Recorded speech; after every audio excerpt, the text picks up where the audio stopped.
apapun itu kan tidak bisa terlepas juga dari waktu, dan waktu ini pun juga sering banyak disinggung, sering banyak untuk pembicaraan, bahkan sampai ada kalimat-kalimat indah itu ketika kita dihadapkan masalah-masalah segala macam, semua akan indah pada waktunya juga segala macam. Sebenarnya hakikat waktu ini seperti apa? Ada hadis juga ya Mas Habib ya, manfaatkan waktu mudamu sebelum waktu tuamu, manfaatkan waktu sehatmu sebelum waktu sakitmu, manfaatkan waktu hidupmu sebelum waktu matimu.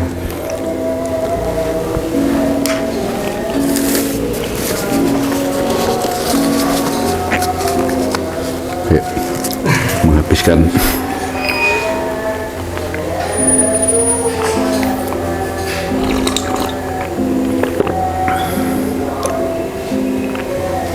nah, mayoritas dari kita itu memahami waktu itu kan dalam konteks ruang 3 dimensi, mengukur kita waktu dari detik, menit, jam, hari, minggu, tahun dan sebagainya, itu dalam ruang waktu yang 3 dimensi ini, 3 dimensi ini. Sehingga karena memahaminya seperti itu, maka menganggap waktu itu adalah linier. Ya, menganggap waktu itu linier. Jadi bar esok awan, bar awan sore, bar sore bengi, bar pacaran kawin, bar kawin duwe anak, bar duwe anak. Terus begitu ya. Pemahamannya linier. Padahal kehidupan ini itu sangat kompleks. Dan ketika kita memahami dimensi, itu sangat multiple dimension. Jadi bukan hanya 3 dimensi, karena keterbatasan ilmu pengetahuan manusia sekarang saja masih memahami 3 dimensi. Gitu. Nah, ketika sudah lebih dari 3 dimensi, 4 dimensi, 6 dimensi, 7 dimensi, 8, 9 dan seterusnya, sampai pada titik ke hakikat waktu, pada akhirnya akan menemukan bahwa waktu itu sirkuler. Waktu itu adalah melingkar, bukan linear, bukan vertikal, tapi sirkuler. Dalam khasanah Jawa, filsafat Jawa itu dikenal apa yang disebut cokro manggilingan. Waktu itu berputar seperti roda, seperti cakra, seperti lingkaran. Nah, orang kalau sudah memahami itu, pada akhirnya akan menyadari yang terjadi sendiri dalam hidupnya itu sesungguhnya bukan sesuatu yang linier, tapi sesuatu yang melingkar. Nah, kadang-kadang kimbian aku tahu ngalami kayak ini, polane, kalaupun peristiwanya berbeda, itu polane sama, gitu. Polane sama. Nah, terus kemudian yang kedua dalam memahami waktu, antara dimensi yang satu dengan dimensi yang lain itu seolah-olah waktunya terputus.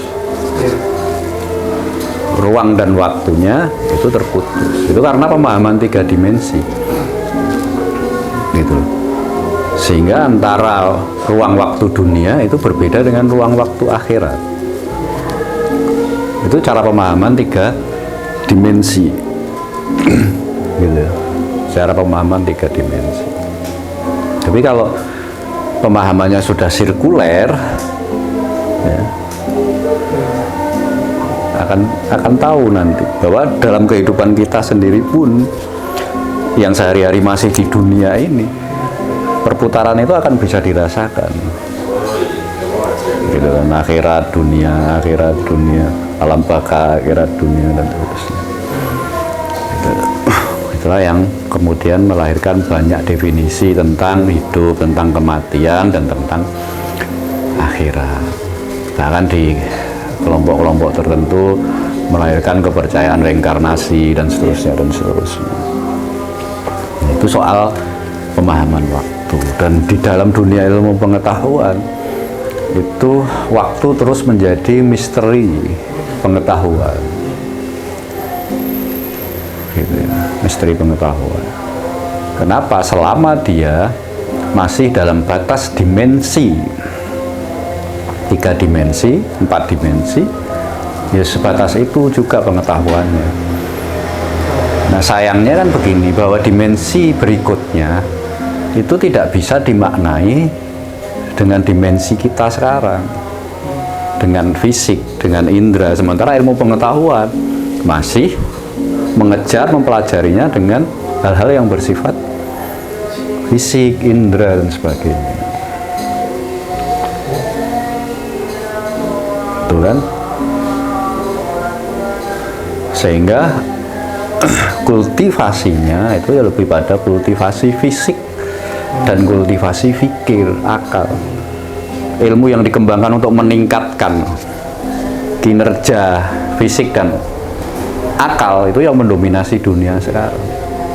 Yang disebut kultivasi itu meningkatkan kinerja. Ya, berbagai jenis makanan, berbagai jenis formula obat untuk meningkatkan kinerja fisik, ya. Makanya sekarang obat-obatan vitalitas itu laris di seluruh dunia. Banyak artis terjebak jadi untuk meningkatkan vitalitas dan sebagainya. Tapi kultivasi batin, kultivasi kolbu ini tidak dikembangkan, tidak dipelajari. Padahal dimensi yang lain itu hanya bisa dijangkau dengan kolbu.